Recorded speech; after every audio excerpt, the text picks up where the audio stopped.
네, 가수 고 김광석 씨의 부인 서혜순 씨의 유기치사와 소송 사기 의혹에 대해 경찰이 모두 무혐의 결론지었습니다. 서울지방경찰청에 나가 있는 취재기자 연결해서 자세한 소식 살펴보겠습니다. 김종성 기자.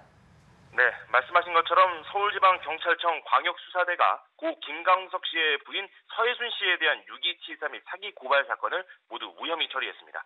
경찰은 서 씨에 대한 범죄 사실을 인정할 만한 증거가 없다면서 불기소 의견으로 서울중앙지방검찰청에 사건을 송치했다고 밝혔습니다. 경찰은 주변인 진술과 학교 기록, 휴대전화 문자 등을 조사한 결과 서현 양이 가부키 증후군이라는 선천적인 질환을 앓았으나 의사소통에 장애가 없었고 지인들과도 활발하게 의사소통을 했다고 전했습니다. 또 서 씨가 서현 양의 유전질환 검사와 치료를 위해서 지속적으로 국내외 병원에서 진료를 받게 했다고 덧붙였습니다. 아울러 서현 양의 병사와 관련해서는 가정에서 감기와 폐렴의 구별이 어려워 서 씨가 급성 폐렴을 예측할 수 없었던 것으로 보인다고 판단했습니다.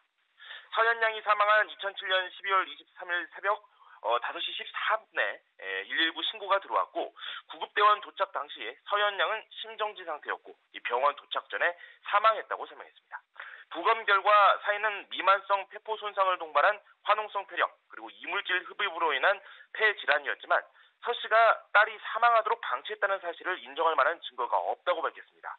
서 씨가 서현 양의 사망을 숨긴 채 저작권 소송을 종료시켰다는 부분에 대해서도 사기죄가 성립되지 않고 서현 양의 사망을 법원에 고지해야 할 의무가 없었다고 덧붙였습니다. 민사소송법상 소송 도중 당사자가 사망한 경우 소송 절차가 중단되어야 하지만 당시 이미 변호사가 선임되어 있어 문제가 없었다는 겁니다. 경찰은 서현 양이 사망하기 전 진료 의사와 출동한 구급대원, 학부모 등 참고인 47명을 조사했으며 진료 기록과 보험 내역, 서 씨의 카드 내역, 서현 양의 일기장과 휴대전화 등을 조사했습니다. 혐의를 벗은 서 씨는 조만간 김광석 씨의 형 김광복 씨와 이상호 기자를 무고 및 명예훼손 혐의로 고소할 방침입니다. 서 씨의 변호를 맡은 박훈 변호사는 김광복 씨의 무리한 주장을 이상호 기자가 아무런 검증 없이 서혜순 씨를 연쇄 살인범으로 본 것이 이 사건의 본질이라면서 공개 토론도 요청했습니다. 지금까지 서울지방경찰청에서 전해드렸습니다.